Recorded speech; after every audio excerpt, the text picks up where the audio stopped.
আসসালামু আলাইকুম।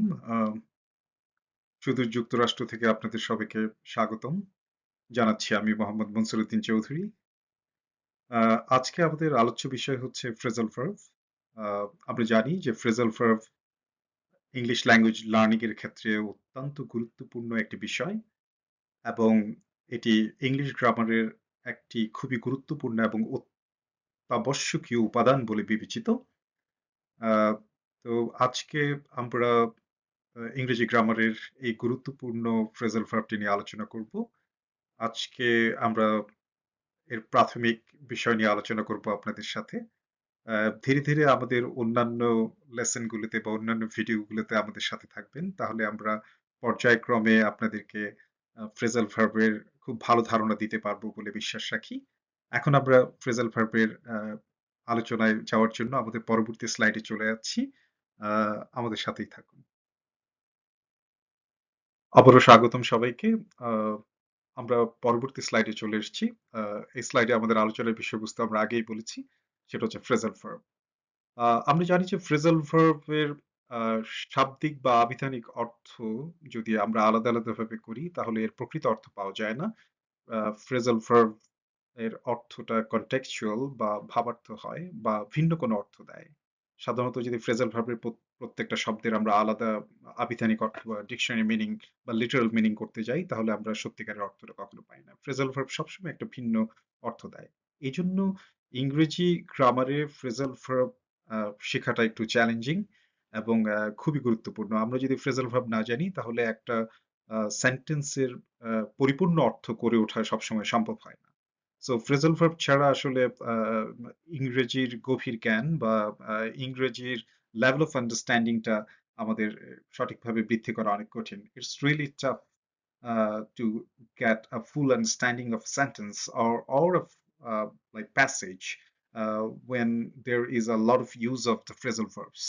যেখানে phrasal verb এর অনেক ব্যবহার আছে এরকম কোনো প্যাসেজের অর্থ করতে গেলে সাধারণত সেটা খুব কঠিন হয়ে পড়ে যদি আমরা phrasal verb এর প্রকৃত অর্থটা না জানি।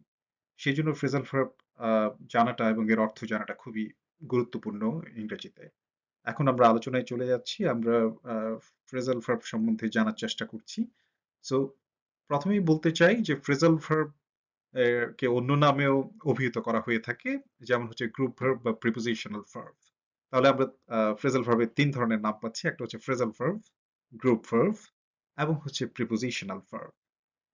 আ আমরা এখন phrasal verb কিভাবে গঠিত হয় সে বিষয়ে আলোচনা করব।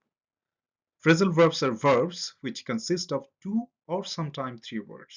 তাহলে আমরা এই বাক্য থেকে আমরা দেখতে পাচ্ছি যে phrasal verb গঠনের ক্ষেত্রে দুটো শব্দ অথবা তিনটা শব্দের প্রয়োজন হয়। তাহলে কি কি দুটো শব্দ বা তিনটা শব্দ? প্রশ্ন এসে যায়।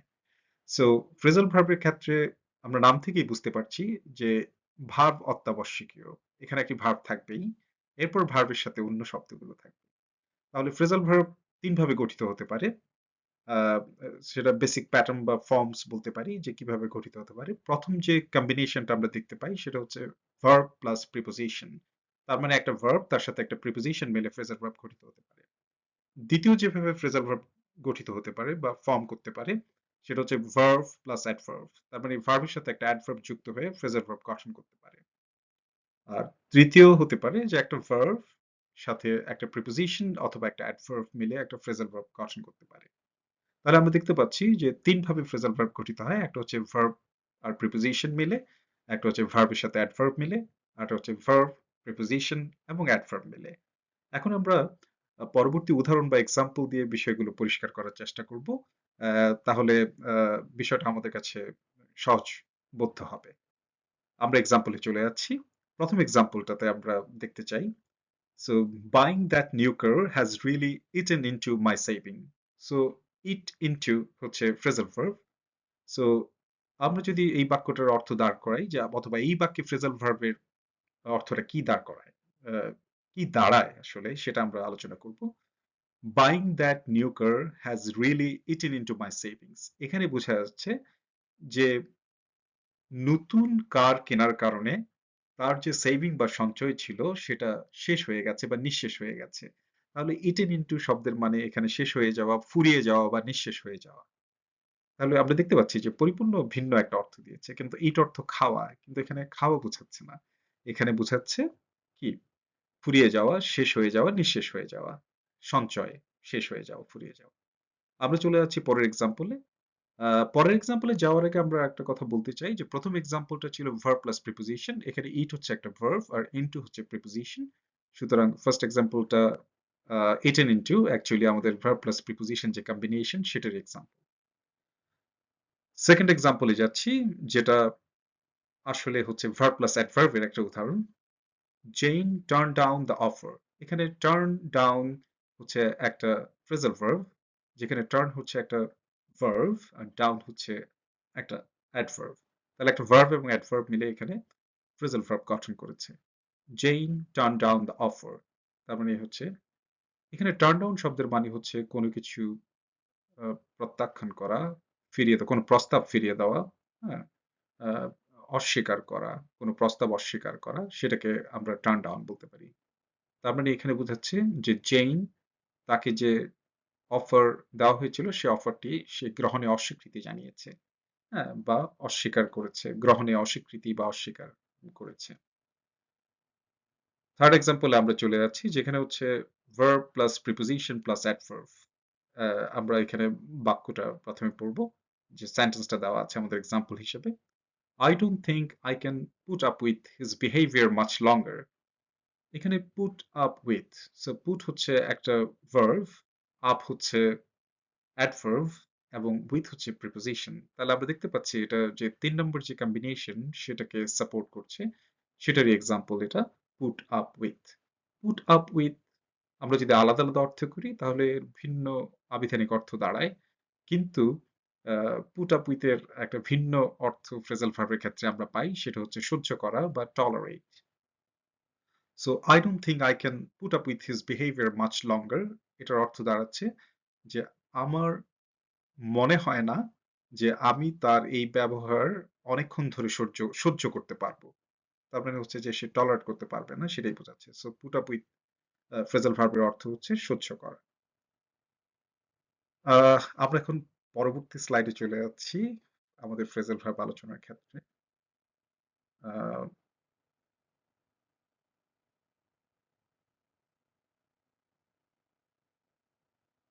পরবর্তী স্লাইডে ফ্রেজাল ভার্বের, এখন ফ্রেজাল ভার্বের ক্ষেত্রে একটা খুব গুরুত্বপূর্ণ জিনিস হচ্ছে যে একই ধরনের ফ্রেজাল ভার্বের আমরা একটা মিনিং দাঁড় করালাম, আমরা দেখলাম যে এটার একটা নির্দিষ্ট অর্থ আছে, কিন্তু ফ্রেজাল ভার্ব খুব বৈচিত্র্যময়, খুব অর্নামেন্টাল।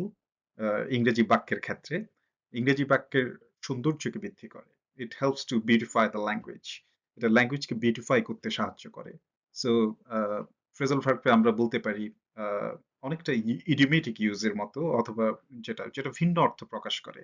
আমরা যদি ফ্রেজাল ভার্বের প্রত্যেকটা শব্দের আলাদা মানে দাঁড় করাই, তাহলে যে অর্থ দাঁড়ায় সেটা আবিধানিক বা শাব্দিক অর্থ, সেটার সাথে কিন্তু ফ্রেজাল ভার্বের অর্থ মেলে না, সেটা সবসময় একটা ভিন্ন অর্থ দেয়।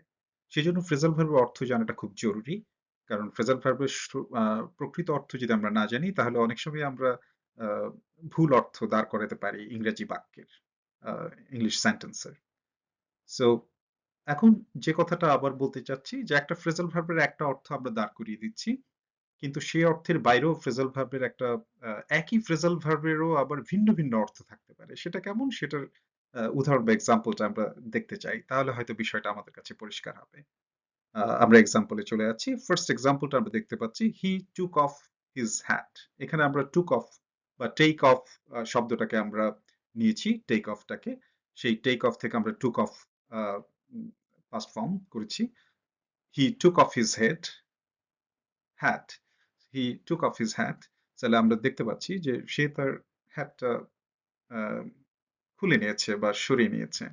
পরবর্তীতে আমরা দেখতে পাচ্ছি দ্য এয়ারক্রাফট টুক অফ। এখন আমরা যদি বলি এয়ারক্রাফটটা খুলে নেওয়া হয়েছে, সেটা কোনো মানে দাঁড়ায় না আসলে আর কি। এখানে বলা হয়েছে যে দ্য এয়ারক্রাফট টুক অফ মানে হচ্ছে বিমানটা উড্ডয়ন করেছে বা উড়ে উড়ে গেছে, রাইট? হ্যাঁ। তারপর হচ্ছে যে দ্য থিফ টুক অফ। হ্যাঁ, কিন্তু এখানে যদি আবার বলি যে চোর উড়ে গেছে তাহলে এটা হাস্যকর শোনাবে, বা উড্ডয়ন করেছে সেটা হাস্যকর শোনাবে, আমরা জানি। দ্য থিফ টুক অফ মানে হচ্ছে চোর পলায়ন করেছে বা পালিয়ে গেছে। তাহলে আমরা দেখতে পাচ্ছি যে টুক অফ খুব ভিন্ন ধরনের অর্থ নিচ্ছে, বাক্যের সাথে সাথে তার অর্থটা পাল্টে যাচ্ছে, খুবই বৈচিত্র্যময়। এরপর আমরা এই ক্ষেত্রে যদি টুক অফ এর শেষ ব্যবহারটা দেখি, সে এক্সাম্পলটা দেখি, the economy of the world at last took off. তাহলে এখানে বোঝাচ্ছে যে ইকোনমিতে অফ দ্য ওয়ার্ল্ড, তাহলে ইকোনমি নিশ্চয়ই পালিয়ে যেতে পারবে না। The economy of the world at last took off, এই বাক্যের মানে দাঁড়াচ্ছে যে বিশ্বের অর্থনীতি অবশেষে কি করেছে, হ্যাঁ, টুক অফ, হ্যাঁ, অবশেষে আর্থিক অবস্থার উন্নতি হয়েছে। হ্যাঁ, এটাই বোঝাতে চাইছে। তো আর্থিক অবস্থার উন্নতি সাধিত হয়েছে।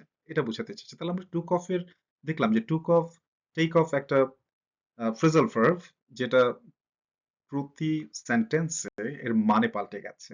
হ্যাঁ, সো আমরা দেখতে পাচ্ছি যে ফ্রেজাল ভার্বের কত বৈচিত্র্যময় ব্যবহার হতে পারে। আমরা চলে যাচ্ছি পরবর্তী স্লাইডে। আমরা এখানে দেখতে পাচ্ছি যে লুক একটা ভার্ব। আমরা দেখব যে এই লুক ভার্ব, ফ্রেজাল ভার্ব, এটা কত ধরনের ব্যবহার এটার হতে পারে আমরা সেটা নিয়ে আলোচনা করব। আমরা যদি ফার্স্ট এক্সাম্পলটা দেখি, লুক অ্যাট, সেটা হচ্ছে টু নোটিশ অর সি। তার মানে হচ্ছে লুক অ্যাট, যে ফ্রেজাল ভার্বটা সেটার অর্থ দাঁড়াচ্ছে হচ্ছে কোনো তাকানো বা দেখা। সেটা হচ্ছে look at this beautiful picture, যে এই সুন্দর ছবিটার দিকে তাকাও। হ্যাঁ, সেকেন্ড এক্সাম্পলে চলে যাচ্ছি, look after. So look after শব্দের ফ্রেজাল ভার্ব। ফ্রেজাল ভার্বের মানে হচ্ছে দেখাশোনা করা, টেক কেয়ার অফ, আমরা জানি। There is none to look after her, এখানে বোঝাচ্ছে যে তাকে দেখাশোনা করার মতো কেউ নেই। পরবর্তী এক্সাম্পলে আমরা যাচ্ছি লুক ফর। লুক ফর হচ্ছে ট্রাই টু ফাইন্ড, অর্থাৎ হচ্ছে খোঁজা। I am looking for a good job, আমি একটা ভালো জব খুঁজছি বা একটা ভালো চাকরি খুঁজছি। So look for. And look over, look over হচ্ছে examine, he is looking over the answer papers. So এখানে আমরা দেখতে পাচ্ছি যে লুক ওভার হচ্ছে এক্সামিন করা, কোনো কিছু নিরীক্ষণ করা। So he is looking over the exam answer papers, অথবা এক্সাম পেপার্স হতে পারে। সো আমরা দেখতে পাচ্ছি যে এখানে বোঝাচ্ছে যে সে পরীক্ষার যে খাতাগুলো সেগুলোকে নিরীক্ষণ করছে। হ্যাঁ, সো আমরা পরের এক্সাম্পলে চলে যাচ্ছি, লুক ইনটু, ইন্সপেক্ট। তার মানে হচ্ছে কোনো কিছু তদন্ত করা। So the police is looking into the case. তাহলে আমরা দেখতে পাচ্ছি যে পুলিশ এই কি কেসটা তদন্ত করছে, তাই না? এই মামলাটা তদন্ত করছে। লুক অন অথবা লুক আপন, কনসিডার। ওকে, আই লুক আপন him as my best friend, আমি তাকে আমার কি ভালো বন্ধু মনে করি। সো অথবা এটা লুক অনও হতে পারে, দুটো একই অর্থ বহন করে। I look on you as my well wisher, আমি তোমাকে আমার কি শুভাকাঙ্ক্ষী মনে করি। পরের এক্সাম্পলে আমরা যাচ্ছি, লুক আপ, ফাইন্ড আউট। তার মানে হচ্ছে খুঁজে দেখা, কোনো কিছু খুঁজে বের করা। সেটা কিরকম খুঁজে বের করা? কিন্তু লুক আপের একটা বিশেষ অর্থ আছে, সেটা হচ্ছে ডিকশনারিতে কোনো অর্থ খুঁজে বের করাকে লুক আপ বলে। So look up the word in the dictionary. ঠিক আছে, এটা হচ্ছে এক্সাম্পল। আচ্ছা, আমরা লুকের পরবর্তী এক্সাম্পল গুলোতে চলে যাচ্ছি। লুক আপ টু, এটা হচ্ছে রেসপেক্ট অথবা অ্যাডমায়ার করা কাউকে। She has always looked up to her mother.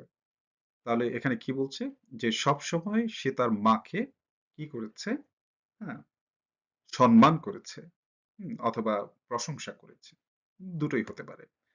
Look down upon, look down upon, have a low opinion of. তার মানে কারো সম্বন্ধে নিচু ধারণা পোষণ করা হচ্ছে লুক ডাউন আপন।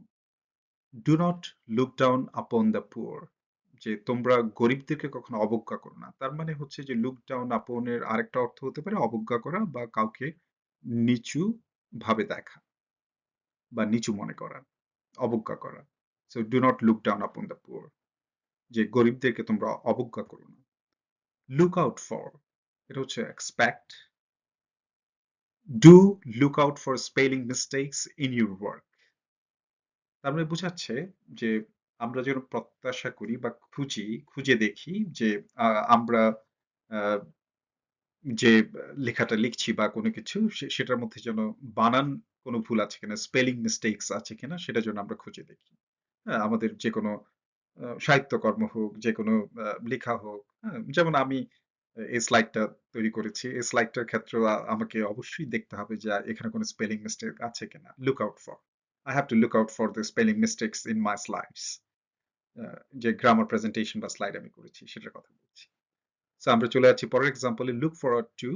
এটা হচ্ছে এক্সপেক্ট উইথ প্লেজার। সো কি বোঝাচ্ছে এটা? সেটা হচ্ছে যে কোনো কিছু আনন্দের সহিত প্রত্যাশা করা। লুক ফরওয়ার্ড টু অধীর আগ্রহে অপেক্ষা করা। বলা যায় বাংলায় অধীর আগ্রহে অপেক্ষা করা। We are really looking forward to seeing you again. তার মানে বোঝাচ্ছে যে তোমাকে আবার দেখার জন্য আমরা অধীর আগ্রহে অপেক্ষা করছি। এরপর চলে আসছি পরের এক্সাম্পলে look to be careful of অথবা রিলাই অন। আমরা যদি দেখি তাহলে এটার অর্থ দাঁড়ায় হচ্ছে যে সাবধান থাকা অথবা নির্ভর করা। Look to your own affairs. আমাদের প্রথম এক্সাম্পল যে তোমার নিজের যে বিষয় সেটাতে মনোযোগ দাও এটাই বোঝাচ্ছে বা সেটার বিষয়ে যত্নবান হও সেটা বোঝাচ্ছে। We look to others for support. এটা বোঝাচ্ছে রিলাই বা কারো উপর নির্ভর করা।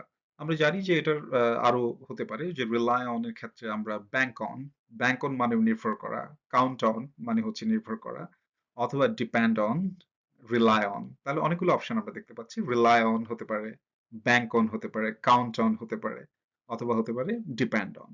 এগুলো একই অর্থ বহন করে এবং পরীক্ষায় কিন্তু এই জিনিসগুলো প্রচুর আসে।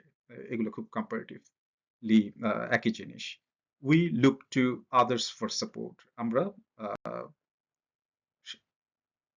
অন্যদের কাছে সাহায্য প্রত্যাশা করি বা অন্যদের সাহায্যের উপর নির্ভর করি। তাহলে আমরা এখন লুকের পরবর্তী এক্সাম্পল গুলোতে চলে যাচ্ছি।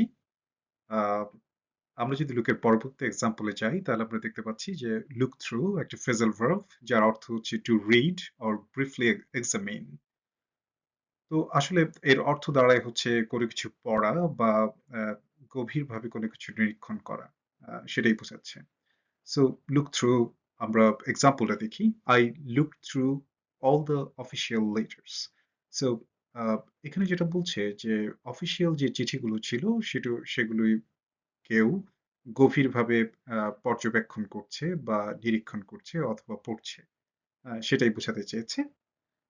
সো আমরা দেখতে পাচ্ছি যে লুকের কত ভিন্ন ধরনের অর্থ আমরা দেখতে পাচ্ছি আমাদের এই আলোচনাগুলোতে।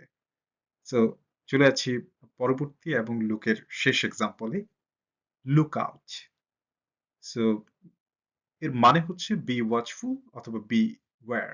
সো যার মানে হচ্ছে সতর্ক বা সাবধান হওয়া। সো আমরা এর এক্সাম্পলটা দেখি। You should look out for pickpockets. তার মানে হচ্ছে বলছে যে আমাদের পকেটমার থেকে সাবধান থাকা উচিত। সো লুক আউটের অর্থ আমরা পেয়ে গেলাম। তো আমরা দেখতে পাচ্ছি এভাবে আহ, প্রচুর ভার্ব আছে যেগুলো বিভিন্ন ফ্রেজাল ভার্ব নেয়। সেগুলো আমরা ক্রমান্বয়ে খুব গুরুত্বপূর্ণ ভার্বগুলোর ফ্রেজাল ভার্ব নিয়ে আলোচনা করার চেষ্টা করব আমাদের পরবর্তী ক্লাসগুলোতে।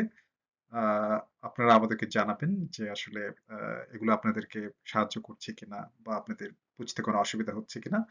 তাহলে আমরা সেভাবে আসলে আমাদের পরবর্তী লেসন গুলো ক্রিয়েট করতে বা আপনাদের সামনে উপস্থাপন করতে চাইবো। আহ, ধন্যবাদ লম্বা সময় ধরে আমাদের সাথে থাকার জন্য ধৈর্য সহকারে। আবারও পরবর্তী ভিডিওতে আপনাদের সাথে দেখা হবে এবং আপনাদের সাথে একসাথেই এই প্রক্রিয়ার অংশ হব। আহ, আপনারাও শিখবেন, আমিও শিখবো। এভাবেই আসলে আহ, আমরা আমাদের এই কঠিন ইংরেজি শিক্ষার যেই আমাদের যে জার্নিটা এটা আমরা এগিয়ে নেব ইনশাল্লাহ। পরবর্তী ভিডিওতে আপনাদের সাথে দেখা হবে সেই প্রত্যাশায়। আল্লাহ হাফেজ। ভালো থাকবেন সবাই।